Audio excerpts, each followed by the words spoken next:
Okay. Yep. All right. Yeah, if you later could give us a a link to rewatch Yeah. it, I'll give you. that would be great. Okay, I see someone else coming. There is Jay in there. I don't know who it is. It's Jason. May or not be Jason. It is, yeah. Probably. Hey, Jason. Hi, guys. Jason, hi. Good morning. How you going? Morning. Yeah, hey, Andrew. Hello.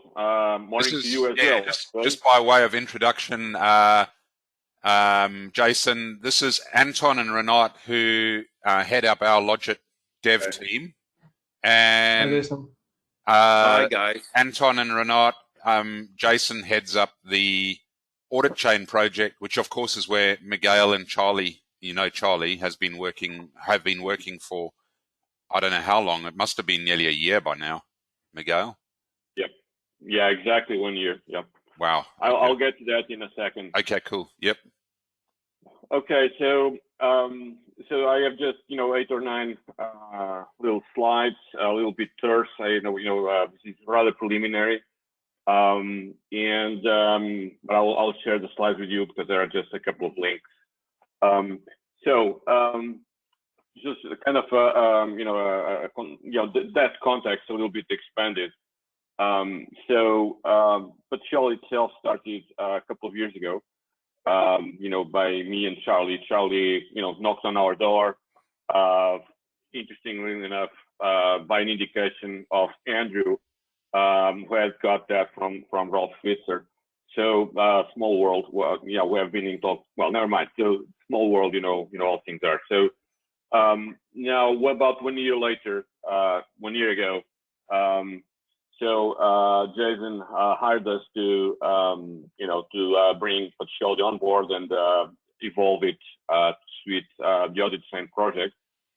And so as we speak today, I would kind of synthesize the status as we have been in a kind of a low profile alpha since late October. That's for the Pacioli node network. By the way, this meeting of ours, as far as I'm concerned, is to focus on immediate or medium-term opportunities for developers and extending it, integrating, etc. So I will not cover the whole project. Maybe if you have questions, and since we have Jason on the call later, he will certainly be able to give the larger picture. Andrew at least is well familiar with the node network. Actually, he has he did spin up another two. So we were aiming at an intermediate beta, sometime within the next month or so. And there are plans for a wider launch in early June. So the open sourcing of Pacioli may or not happen. I would consider it as very likely to happen, but it's still to be confirmed. So, but anyhow, what I will talk about in a few minutes regarding integration does not require that open sourcing to take place, because of course there will be some sort of APIs disclosed and made available. So in the team, of course, in addition to Charles and me, there's been Jacinto Davila, who Andrew knows from also from the Logic project, and from the audit chain side, Bogdan has wrote on the blockchain. I'm getting a lot of. We're getting some background noises coming through, so I don't know if someone's got an open pipe there that they can just mute. Yeah. So right. So I think maybe Jason. Jason, thank you. Thank you very much. So Bogdan wrote, the depth side of things. An agent, a Node.js agent, interfacing blockchain and controlling Pacioli to build up the node network. And Chris has been supervising, done some of the user interfaces the new user interfaces and supervising Asinto and myself doing another one. But I'll get to that in a second. So, so what is Pacioli, or what does it do internally? So Pacioli is, in a sentence, it's an XBRL report analyzer and validator. And expanding things a little bit, in addition to being an XBRL processor,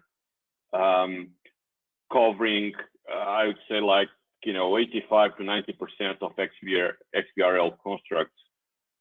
In addition to that, it is aware of a number of rules, let's call it logical rules, if you will, which can work on the data of the financial report and and detect inconsistencies, etc. So this is more or less the sequential processing that happens inside Pacioli when it looks at the report. Well, first it delegates the drudgery of precise XBRL syntax specification validation to RL, which is the most well-known open source XBRL processor. So we use it strictly for that, just to get those weird XBRL mistakes that pop up in reports, and also for another convenience, which is kind of to scrape to extract the raw XBRL from inline XBRL, which is it's not a complicated task to do, but to do it right and precisely within the scope of all the detailed specifications out there, it's useful. So okay, so then so Pacioli does parse the XBRL report and all its referred resources, all its schemas and link bases, rules, data schemas. Typically for a report, there's like 100 files that are fetched from the web, which are necessary to complete the semantics of that report. All that is parsed into Pacioli. There's a simple but important step, which is computation of a cryptographic hash of all that, so that we can rest reassured that whatever conclusions Pacioli reaches are predicated on a precise set of files at a particular point in time, so that we can make sure that if there are some changes later in one of those files, which again are on well-known public web places, if there is a change in there, it can be detected. There's more to talk about that, but regarding the use of IPFS and even for that, but that would be, I think, out of scope for this talk today. So then there are checks on the model structure, subclassing of concepts or subtypes. There is derivation of facts which are missing. This is Charlie's bailiwick. That's Charlie Hoffman has been pioneering most of the work here, and most of the rules that are used in these steps are his or inspired by him. Then there is block detection, which blocks are a high-level concept within a financial report, which is not an XBRL construct, so it's a more semantic construct. Those are detected. All the checks, traditional XBRL and other checks are run, as well as disclosure and reporting checklists, and a few other things that are not shown here. And at the end of all that, after this can take like a couple of minutes for a large report on a single processor. After all this, a bunch of files are generated as the output, and optionally, but typically, all that is saved to a single IPFS directory. Okay, so that's maybe more detailed than necessary now, but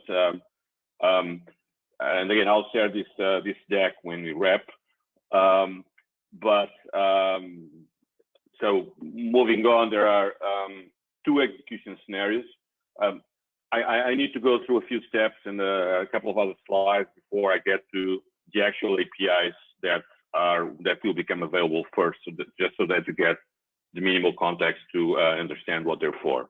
So please forgive me for maybe more detail than you need, and the lack of visuals, which will appear in future versions of this presentation.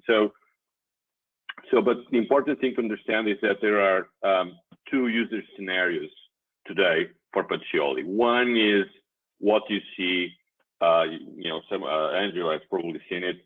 There's the Pacioli website, or there's an audit chain subdomain for Pacioli, where we currently have one instance of a server, a Pacioli server, for experiment, for development, to assist tests and a number of things. But the main thing is going to be the network of Pacioli nodes. That's the audit chain. The audit chain network is made of Pacioli nodes, which process financial reports, producing analysis results, and then with the logic that I will not discuss here, having to do, with some tokenomics, which Andrew is well familiar with. Now, again, in the second scenario, the main scenario, what happens is that there is a user interface, part of the main audit chain app, the decentralized app that constitutes audit chain, and which requires MetaMask, of course, which is currently running using Polygon, which is a side chain to Ethereum for those who don't know it. And each Pacioli node is basically one Docker container. It can run anywhere. It can be on a laptop. It could be even on a Raspberry Pi if we wanted to, but typically, on some cloud virtual machine, like Amazon or Azure or whatever. So, okay, so let me move forward and say one more piece of background, which is that besides those two contexts of execution, Pacioli does basically two operations, macro operations, if you want. So one is the main thing, which I described in the previous slide, which is processing a financial report, analyzing it, dissecting it, verifying rules and all that. And that happens when a report is submitted. Then, once you have that, then there is the other operation or use case for Pacioli, which is someone looking at that result and finding interesting things in there. Now, those are two pieces. They have, Pacioli provides both, but the first one is very heavy, computational heavy. Again, can be a minute or two for a typical public report. The other one, of course, is it's a more interactive experience, and for this more interactive experience, where we want to browse a report and see things, I'll show you in a minute.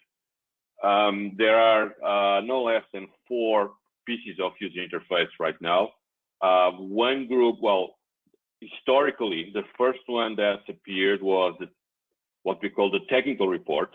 Well, internally, we call it the ugly report, but now we're starting to call it the technical report.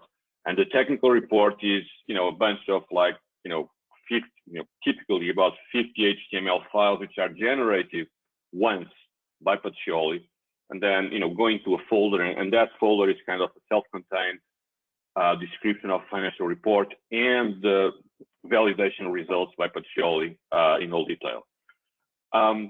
There is then the other newer set of interfaces, which are what people using the Pacioli node network will typically see.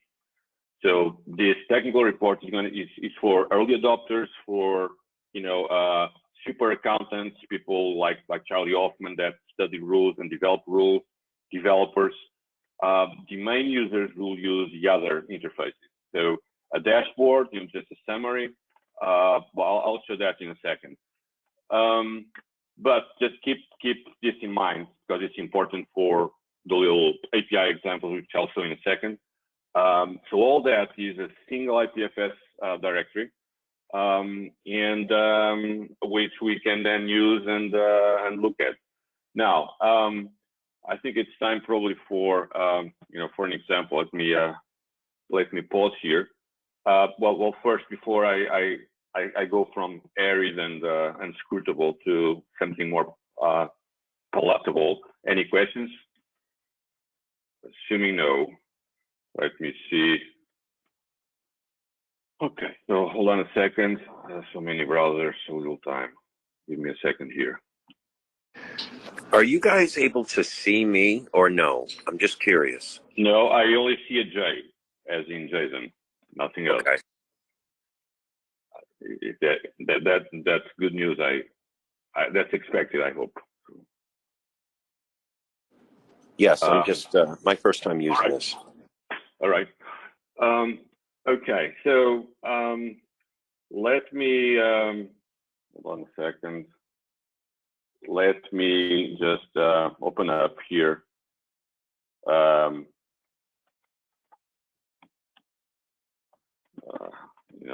The most trivial of things always happen when I do these sessions. All right, so just okay. So here you have a link, which is in the slides that I will share. So this is a link to, as you may notice, to an IPFS gateway by Infura. We're currently using Infura.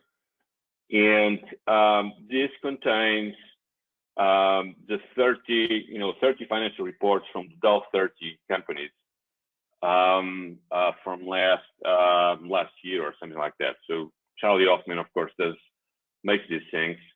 And I will just now dive into one, well, not Microsoft, which maybe Apple. Sorry, Miguel, probably you sharing the wrong screen, or I'm sorry. Probably you sharing the wrong screen, because I see. I'm sharing the wrong screen. Oh, yeah, I think so. Interesting. I am sharing the wrong screen. Why is that? I didn't. Oh, okay. But you were seeing my slides on the other screen. That's very weird. Okay, no problem. Let's keep it like that. Sorry about that. Thanks for pointing that out. Yeah, that's not needed now. Yeah, okay. All right. Sorry about that. Okay, so just move this thing up here. Right. Okay. So this is this is a financial report from Apple, and with a bunch of details here, like sales, assets, whatnot. So I'm not going to waste one more second here. Andrew, I mean, for this type of demo and explanations, Charlie Hoffman, of course, is the person to do it. He excels at doing that. I suck. So I just want to give you enough so that you can look at some code. Right. So, but anyhow, okay. So let me first get my bearings, because I had something else brewing here, and I may have lost it. Give me just a few more seconds. Sorry about that. Oh, interesting. There you are. Exactly. Okay, let's look at this report, which I generating now. It's for 3M, I think, and it's interesting because it has more information. The other ones that you were seeing from Apple has only a subset of the information, focusing on a number of rules. This one has tons of it. So and here you can see in red that that there are inconsistencies, and and then if you navigate in there, you can find rules that are being violated. In this case, an XVRL calculation, and then you see that there's something weird, fishy about this report. Now, okay, so let me go as planned with the I think it was 3M. This is the one. let me open it. Now, in addition to this technical report, this is actually, by the way, the technical report. There are also the other dashboard, the extended analysis, the user interface that you see on the Pacioli node network, which I can also show in a second. But right now, I think I want to dive down to what's underneath this and of interest to developers.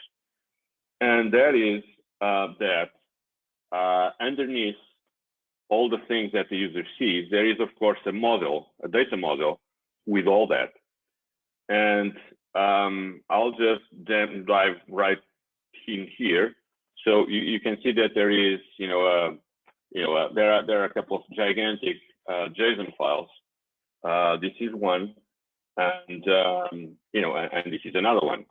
Now, I think I may have a slide saying a little bit more about that. Let me just perhaps go back here. So, in addition to the human readable files that we just picked at with the result of the financial report analysis, Pacioli produces the machine readable version of that in 2 JSON files. And one is kind of a summary, less information, just kind of a summary whether, which rules failed and things like that. The other is called Pacioli model. It's more comprehensive, and it has more stuff in it.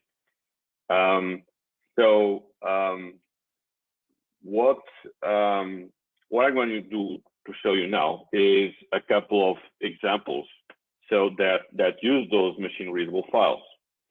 So you might think that the Pacioli API, whatever that may be, you might think that it would be a bunch of web services for people to call.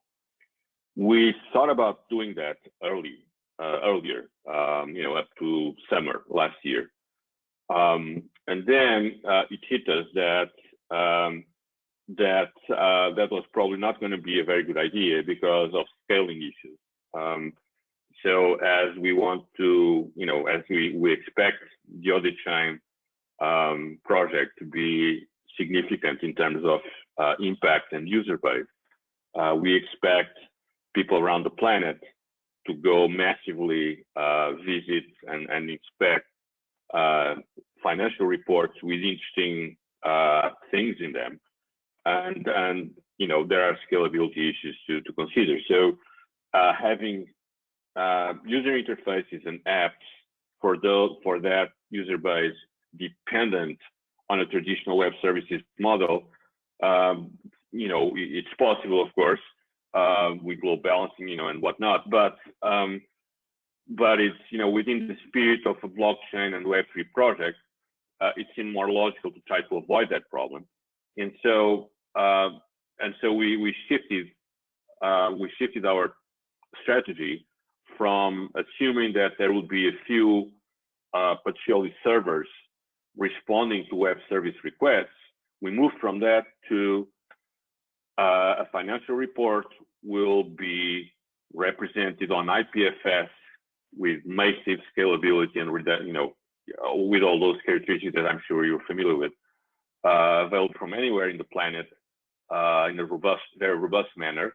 Financial report again will be a pair of files in there, and then you can write apps that consume that JSON, those JSON payloads, and do what you need to do. So there are no web services in this approach. Okay, so we still do have, of course, the machinery for the web services in a more centralized perspective, but we're kind of abandoning them and focusing instead on this approach. And so and that's and hopefully the code in your screen may well, actually not this, but the more interesting example, which is the second one. So here you see an example where a JavaScript, a Node.js developer writes a few lines of code and can get this. So let me try to show you that. So which one is that? I think this is it. So this, by the way, what is this weird thing here? Oh, I'm sorry. I keep forgetting that you're looking at. I'm sorry. Too many screens, too little time, too many screens, or vice versa. So can you see those characters, or should I maybe make it bigger? Can you see that? Can you read that? Yeah, definitely. Yeah, we can. First, what the hell is that? URL in there? That URL is for Pacioli outputs. Okay, for Apple, I think for some Apple report. Okay, so this is human readable version. But if you give that to this little script, this is what happens, and I will dissect the script in a second. So this is Node.js script running on my laptop here. It's accessing IPFS through an Infura gateway. It's taking a little longer maybe than it should, but there it is. So it's kind of a listing of all networks and blocks and facts in that Apple report. And so how is it done? Well, it's simply like this. So that gives you a kind of a feeling for the API. So first you have a constructor for a Pacioli object, JavaScript object. You pass it that thing. Well, this is the relevant fragment. I can show you the full script in a second, but it's just another 3 or 4 lines of drudgery. So the interesting part is you take the report URL of the human readable report, if you will, and then you get this little P object, which provides the API, and then you can get all fragments. A fragment is a piece of a report. There are networks, which are XBRL networks.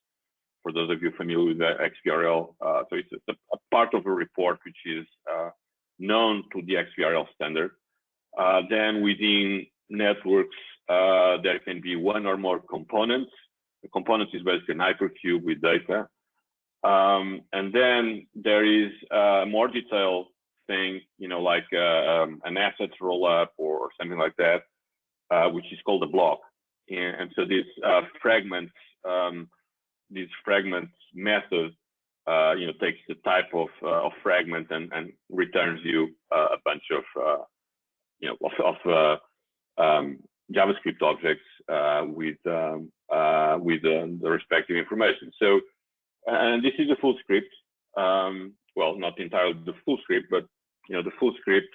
And because I see at least 2 developers, 2 hardcore developers in here. Let me just give me just another few seconds to bring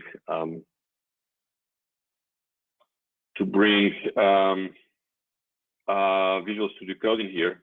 So you see, so this is the full code of that. So required use a library which we will make available, a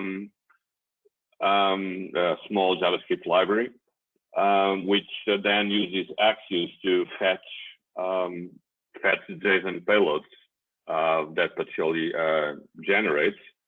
And then there's some simple indexing on the JavaScript side to make things easier. And then all this, of course, in green.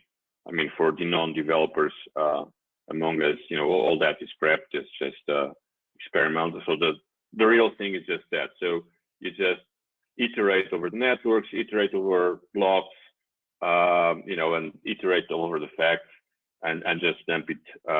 And this is the result.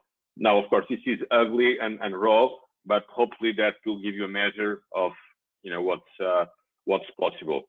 Now, documentation is scarce, to say the least, at this point. But let me just give you a hint at what is going to be possible. Looking again at the Apple financial report analysis, as I dive here to see the the big JSON Pacioli model file, which is being used by that little example, I will just copy this. Hold on a second, because it's always a challenge to be doing this with video conferencing going on. I just want to show you the JSON. Well, if my copy pasting is messing up with my Mac, my vintage, oh, there it is. Bear with me for a second, because it would be, I think, easier to look at this. Oh, shit. Hold on. Copy, I hope. Video copy.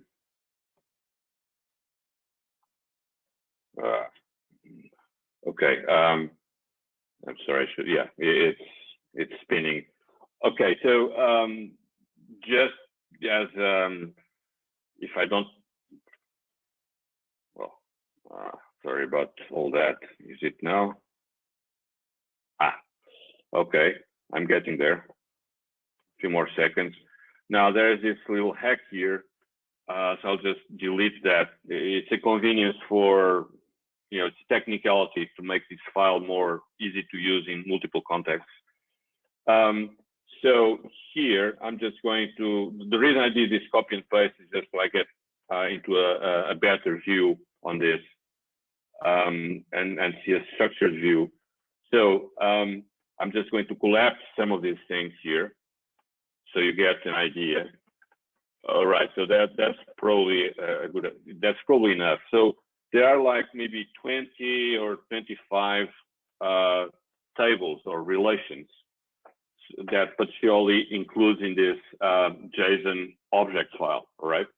So, so for example, that iteration over the components is in fact an iteration on this little table here. And you can see, it has attributes like XBRL network URI, the string name, the visible external name, etc. So all that data is in here, and so the API will be able to leverage that. So that that's obvious for the components listing.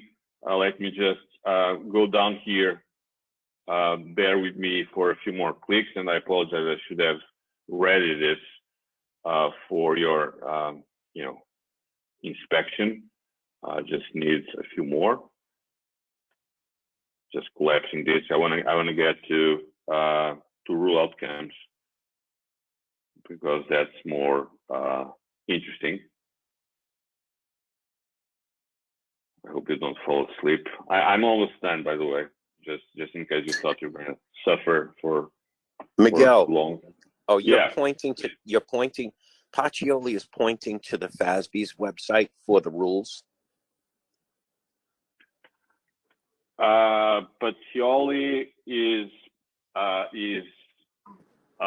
given a financial report, and that financial report does point to FASB and a number of other places. The report does, okay. But in order for Pacioli to do its job, which of the are you pointing? Is Pacioli pointing to FASB or IFRS or XBRL International in order for it to do its job, validating? Pacioli acts as a kind of a crawler, spider, if you will. So, it looks at financial report, goes to financial report, and sees, oh, this report needs, something from FASB. So Pacioli goes there and fetches that. Got it. That's okay. Etc. And all that. Now, but that question is very useful because all that stuff is in here, all of it.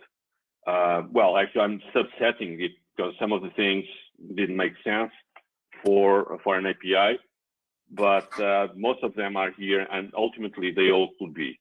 So, but in particular, bear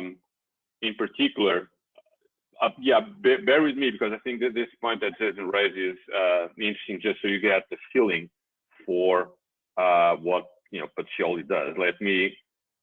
Let's hope this copy and paste goes faster. This is a smaller file. Give me just another moment or two to make this JSON syntax file, and this is the other file for the Apple report, which is a kind of a summary. If you think like here, there's a dashboard. Calculations true. It means that all calculations were valid, etc., etc. Now, notice this thing here, parts. Parts is all the parts that. Sorry, Miguel. Jason, can you mute yourself, because I can hear you scratching something there. Yeah. So all these parts are needed for this report to make sense. And notice that there is stuff here, SEC. That's where, for example, the Apple schema comes from. But then as you go down, the second one, as Jason pointed out, it's FASB. Okay, it's some XBRL schema published by FASB, and so on and so forth. And all this stuff is loaded into Pacioli. It's hashed. Notice it's hash here. That goes into the Merkle hash that I referred to earlier. Okay, so to finalize this quick tour into the Pacioli model, notice this rule outcome here. So rule outcome is a very important table in that it will contain every rule execution that Pacioli has performed, everyone. So calculations, assertions, disclosure checks, etc. And each one of them has full information, full auditing information on its result. It's like a post trace. If you think about a debugger for high-level language, it's kind of like it's a full trace of the execution of those rules. So we can look at it and say, well, okay, so there is this rule called fact consistency 1, which okay, if you're still awakened, I can show it to you. It should be here somewhere. Fact consistency 1. Oh, there it is. Equity equals equity, blah, blah, blah. So it's a formula like this equals this plus that. Now, notice that there are 3 facts here, okay? So if Murphy doesn't knock, we can see that, well, not immediately, but we can see that there are 3 facts in there, 1, 2, 3. And you can see here in the machine readable version, 3 fact keys identifying those 3 facts precisely. These are fact keys, they are not the values. Well, if I click here, I get, for example, this context here, and God willing, there it is. So those 3 facts in the machine readable version correspond, of course, to the 3 facts that the user is getting in the technical report. So that was just to give you an idea of what the API will be able to do. I mean, we can do anything, that with Pacioli results. You have full, everything will be made accessible. One more thing, just to let me go back. I'm about to finish, and we can go to questions. So the previous example is a trivial one. It's how do you do that yourself? So can you submit a report yourself? Well, the answer is yes, of course. There's another little library that will make available. There's a simple call local. There's also call remote. So we can either launch Pacioli on our own machine or on a server we have access to. And what it gets is that Pacioli trace, the smaller file that I showed you, okay? The smaller JSON file, because the smaller JSON file then has a pointer to the other one, so we can get the other one as well. So with this, we can, we can submit a report and a financial report and construct the Pacioli report for that. Okay, so what else do I have to tell you before conclusions? I should probably try to just mention very briefly the other interfaces that are not the technical report. Now, bear with me for a second. Where is that? It's not here. Oh, shit, too many. I went a little bit overboard. I think it's somewhere in here. Probably there. Okay, so this is what we call the Pacioli notebook. Andrew, this is based on Swiss notebooks that you know well from the the text log and the logical English projects. And for those of you that know Python, it's like a Jupyter notebook, but for Prolog. And so we use that to do some stuff which is for a few users. It's not for the public, but for people like Charlie Hoffman to to play with with scripts and stuff.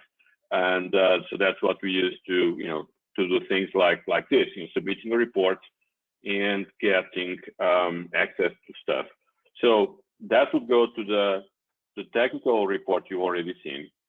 What I'm going to show you now is the Pacioli node user interfaces. So this is not the live user interface on the audit chain network. This is a kind of a copy for development, for testing. Notice that this requires MetaMask. So I will switch to a browser. I'm going to use Firefox Developer, which does have MetaMask. And I'm going to paste that URL in here. And I will then connect my wallet to the audit chain alpha website, I think. Forget it. I'm going to connect it to the Polygon network. That's what I meant. I'm sorry. Blockchain. And it took a little while. Now, this is a React app. This was developed by Chris. Most of it by Chris, and another part by Jacinto. And this app is written entirely based on that Pacioli model that I've shown in the minutes before. So that JSON structure is feeding these user interfaces. So the technical report is generated in Prolog, from Prolog, as a bunch of HTML files. That's what I've been showing you in the minutes before. This thing here is different. So this is a React app sitting on an audit chain web server. Actually, excuse me. Well, it's been served by a particular web server, which happens to be Pacioli, but that's not besides the point. So here you can see a simpler user interface, dashboard. You may remember that that I think I showed you moments ago.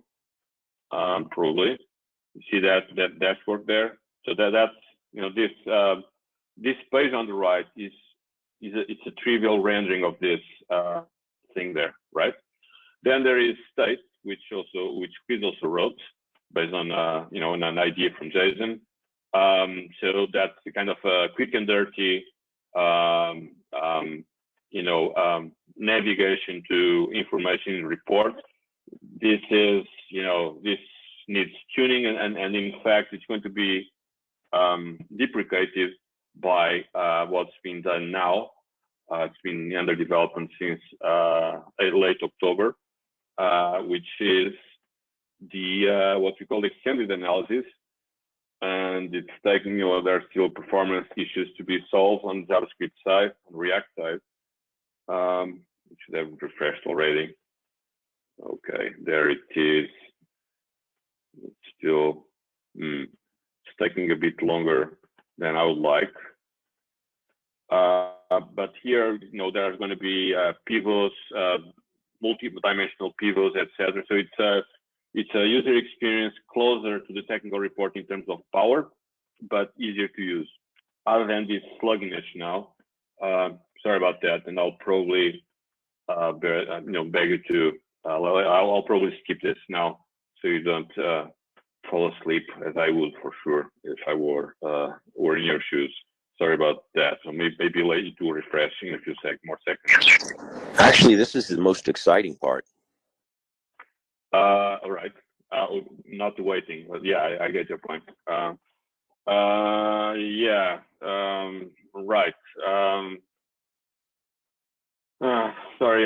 This is I prepared this focused on the API, and I did not cover that because it's in flux. It's not finished yet. But all right. So let me get off the hook. Oh, there it is. Finally. Let me try to navigate something interesting here, like maybe balance sheet or whatever. If it can happen today, that would be great, because that is just an empty pivot. That's not very interesting. Yeah, I'm seeing huge. Again, this is in flux. It's not ready at all. So Gail, what I would say is while it's loading, we can always ask questions and stuff, right? Please, yes, you can, of course. So I don't know. I might let Anton and Renat go first, and then I'll jump in with a couple of questions. Yeah, well, since we're here, yeah, I'm not. This is my last slide. So while we think of questions, these are, the obvious things that will likely happen. Again, the open sourcing is still a business decision to be made by audit chain later. It will not happen before July or June, around that time frame. There's going to be more documentation. That's obvious. Yeah, and that's what I have to say. And I'm sorry it took me longer than I expected. So while we think of questions, why don't I try to find another example, smaller example, where we can look at that. Oh, there it is. Yeah. This, of course, will load instantly in the final version. So here you can see that there are, there's pivoting.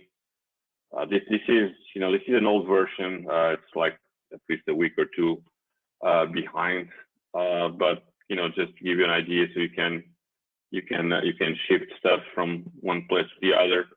But I'm seeing major issues here, which are not very interesting to make you watch. So while we think of questions, let me maybe try to grab a smaller example, since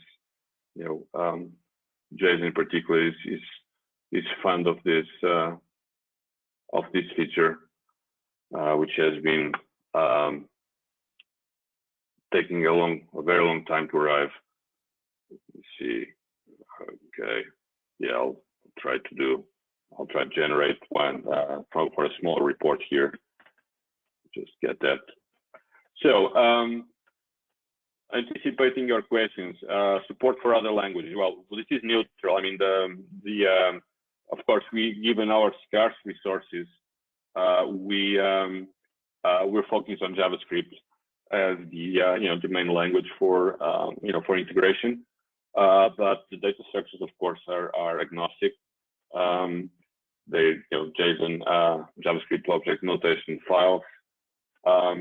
The rest, the web endpoints, they're still there, but again, we're moving away from that because of the scalability issues that they entail. Yeah. So I don't know. Any questions? If not, I have a question, which is, given the broad functionality that you saw, that is behind this, what kind of use might you consider doing of it? Actually, I'll let Renat and Anton go, and then I've got a couple of questions. Probably Anton has any questions, because I don't. I think it's hard to ask anything until we try. Questions will pop up later, I think. As far as I understand, we finally can run Pacioli server as inside a Docker container and access it through the JavaScript library, right? You don't have to run. Yeah, well, you don't have, well, you can or not execute a Pacioli node yourself or a server when it's open source. Anyhow, independently of that, you can write, you can consume Pacioli information if you use any application that's capable of reading those JSON files, which will be available through IPFS. So that they will be very easy, I think, to process from anywhere. We just consume the information, or we can upload XBRL, like provide an XBRL, any the idea here is to consume information from Pacioli results. In order to produce Pacioli results, of course, you may want to provide an XBRL report to it, and there's a way to do that as well. So you can either submit financial report or get the Pacioli output about it. Those are the two scenarios we're contemplating. The third scenario, if they wanted to participate in the infrastructure that outputs a validated report, they can run a node off of a Docker container, Docker image on any server. Yeah, and actually that third scenario that Jason is bringing up is actually, of course, the simpler one to implement. There's basically no technical work involved, just running a single Docker incantation script, just a single run command, and it goes. Or you can, of course, stake audit tokens into other people that do that. Or operate a Pacioli node and get people delegate tokens to you. So those are even more straightforward user scenarios where you might contemplate running Pacioli yourself. That will be with zero integration work. So the two others are, of course, this conversation, of course, today was more, expanding a little bit on the other two. Let me, if I may, just clarify something, Renat and Anton. You can delegate your tokens to a node operator, and that would earn you passive income. Actually operating a node allows you to earn active income because you're the one that's doing the work. I wanted to be very, very clear about that distinction. Yeah, just to jump in on that, Jason, obviously that's the more interesting use case, is to use Pacioli alongside the token-based access network, because that ultimately unlocks all the validation functionality, right? Correct. And the more nodes you have on the network, the larger the network grows, the more tokens get put to work and taken out of circulation. Because I think, Andrew, you explained to Renat and Anton, we built a whole monetary system around this. I'm not too sure. I haven't gone into great detail about the monetary system to Renat and Anton, but I've certainly shared the audit chain document that Charlie put together explaining the overall project. And that's probably all we need at the moment, but definitely the monetary aspect of the network and utilizing that in order to secure your validation is the interesting part. But actually at this stage, I don't think we're too interested in that immediately. I think what I'm more interested in is better understanding how we can use Pacioli to help us sort of consume a model structure. And I don't know if this can work, Miguel and Anton and Renat. This is obviously where my knowledge breaks down, and you guys have to explain this. But my understanding is to to build an XBRL, a set of XBRL financial reports, we need to access a model structure, which would be the components of XBRL taxonomies, link bases, and all that. Now, my understanding is that what we could do is we could short circuit having to work directly with the XBRL components, including the taxonomy and the link bases, if we just load the model structure into Pacioli and call it from there to look at the model structure in a JSON type format, leverage that model structure for whatever we want to do, like mapping or whatever else, and then pump out our XBRL instance document and feed it back into Pacioli to see if we've done a good job. Is that right? That's not the use case that I was covering today. Oh. That's what we usually call the report creation use case, which is you feed Pacioli something like a bunch of tables representing an SVRM report, as Charlie has explained. I think you're probably familiar with that. You give a bunch of tables.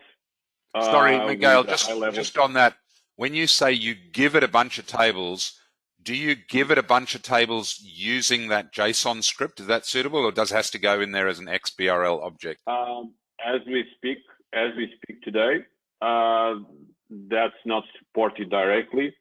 A user can access a kind of a secret form in Pacioli and drop in there 9 CSV files, or a dozen or so, in that format that Charlie has defined. Oh, okay. Well, that would be quite interesting. You know, that's the use case that maybe you could elaborate on, that CSV file, which I understand is that you drop the CSV files in and it provides part of the model. So you could almost build the model out from there. Yeah. Okay. You don't have to do it today, Miguel. It's not urgent, but maybe a little video, just circulate it, even if it's like 3 minutes. I'll do that. Right after we wrap today, because we do have such a video. But you get the idea. So yeah, I understand. Yeah. Take a bunch of tables, and Pacioli constructs a report, a financial report, and outputs the XBRL. Okay, and it also analyzes, etc., and it also produces all the stuff that you saw. Yeah. The Pacioli model, etc. So it's a kind of a bulk model. You know, you give it the whole thing. Of course, it could be, there could be an endpoint. There could be, that's trivial. It's not complicated at all. It's a little bit of more plumbing. But yeah, so that would be the use case. Now, again, our major focus at Audition at this point has been more on the validation than report creation. Okay, but I will be precise. In an email this later today to you guys where exactly Pacioli stands on there. And showing you an example. And those tables are pretty reasonable. Charlie has been working on that for years. So it's a kind of a high-level, minimalistic representation of financial report, which I think would be very easy to generate from whatever stuff you have, whatever data tables you have yourselves. Mapping to those is likely very easy to do, and then Pacioli can do the rest. Yeah. Okay. And of course you could. And in terms of, like, for instance, Australia has got the Australian IFRS XBRL taxonomy. I guess we could consume that and then leverage that at some level as well, possibly. Yeah. Yes. Even though I do recall from an early conversation with you a while back that, for example, I think you may have a need for types dimensions which Pacioli does not support explicitly. No, I don't. No, I don't think so. No. Oh, okay. No. Look, So I mean, no. Look, we inside our Logit engine, we have the equivalent of the typed dimensions just available because we do the mapping off of those typed dimensions. But there's no reason why we can't just feed to Pacioli the higher level representation, like just assets and then cash and cash equivalents. But obviously, I think where it gets a little bit more tricky is if we wanted to try to build directly into Pacioli with I guess your dimensional with the dimensional model, which would be say, by company within a consolidated group. What I'm saying is that Pacioli right now only supports explicit dimensions. So companies within a consolidated group would have to be explicit members. Yes, I understand. Yep. Of the dimension. Yeah. Right. Okay. All right. So yeah. So the same report submission logic that Pacioli supports now, which is a user or a web client submits one file or one URL or one zip file, whatever. So that that can be used to accept machine submissions of SBRM report specifications, which can then originate the rest through the standard pipeline. Okay. And that could scale. That could scale technically. It could scale to the Pacioli node network as well. Now, whether or not that makes sense, that probably would not make sense in my technical perspective, but business-wise, that I'm out of my depth there. So that seems more like a use case for you guys to kind of leverage Pacioli to do that job, where for the monetary system and the main activities that Jason has referred, that might be out of scope. I don't know, or not. Okay. Anton, Renat, any other questions? No. No. Not at this moment.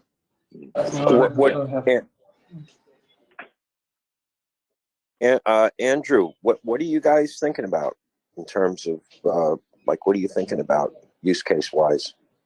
Well, look, I mean, my immediate interest is in understanding how we can access the service, because ultimately, I believe we want to be able to submit financial statement filings for validation, so that our, the enterprises that we service can secure, they can secure some kind of validated set of financial reports, with some watermarks or whatever else that sit within the network that can then be leveraged. Like, for instance, obviously there's the public company use case, but I'm thinking also in terms of private company use case, which is bang, I submit my filings, and then I go into a network where there's collaborators, and someone's happy to provide some kind of finance off the back end of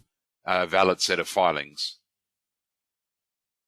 Got it. Okay, so you want to act as a service provider, which is structured more of an intermediary between the companies you service and the Pacioli network per se. Well, in the short term, yes, I would say that's what I'm interested in. But in the medium term, I believe what we'll have Australia move to XBRL filings for public companies. And, currently we work primarily with SME, small, medium enterprises, who don't have to do public filings. But, our reporting engine is improving all the time. And there's going to come a point when we're going to be able to facilitate construction of public filings. And yes, ultimately PDF is not going to be the solution. So then you're going to want to feed it into an XBRL engine. And of course, we don't want to have to go through all the trouble of worrying about how to build, how to do the full sets of validations and everything that meet those, those validation standards that that Charlie's obviously spent a lot of time putting in place, so that we know that whatever we're building is constructed in a valid format. Where if you've got a table over here, the table values here cross-reference to the table value over there. Got it. Okay, cool. Yeah, just while you're here, Andrew, I had a meeting yesterday with Tom Egan. Do you know Tom Egan? Yeah, he's the auditor guy, right? He was with Deloitte. He's with IATA now. He's the accounting technology expert for the Airline Industry Association. Okay. Yeah, so he's officially on board as an advisor. Okay. Yep. Didn't he send some emails around? I think I saw some emails between him and Charlie particularly about what those activities are at the financial audit level. I don't remember, but he's probably the only person other than Tom McKinney that responds to Charlie when Charlie blasts that distribution list of about 300 people. Yeah. So, yeah, we spent the whole day yesterday. Really smart guy. He was vice chair of the taxonomy group at the ISB. Mm-hmm. Right. And has he looked at all of the stuff that you're doing so far? He hasn't looked at everything. Oh. What he sees is only what Charlie writes to him. And okay. Yep. He's a real world guy. He's not an academic. So he has very valuable perspectives that will, I think, further round out the product scope and use case, right? Okay. Because he lives in the real world. He practices, right? Mm-hmm. So, yeah. Okay. Good stuff. Yeah. Well, excellent. Thanks, Miguel. I don't think we've got any more questions, but obviously once you've got the documentation and stuff, it's probably worth circulating, and definitely for the table stuff that you just, that we talked about, if you circulate a small video, that'll be excellent. Okay, I'll do that later today. Yeah. Well, thanks, and Thank you. sorry for the terse and Spartan nature of my slide deck. Hopefully, future versions will be a little bit more sugared. And thanks for listening. And thanks for all your support, Andrew. I mean, you're acting as kind of a godmother to this whole thing indirectly. So, he's a godfather, not a godmother. Not godmother. I said that on purpose. I didn't want any wrong feeling on that. Yeah, but, don't get any ideas about breastfeeding, Miguel. All right. Okay, guys. Take care. Thanks, guys. Thank you. Yeah. Bye. Thanks, guys. Bye. Bye. Ciao.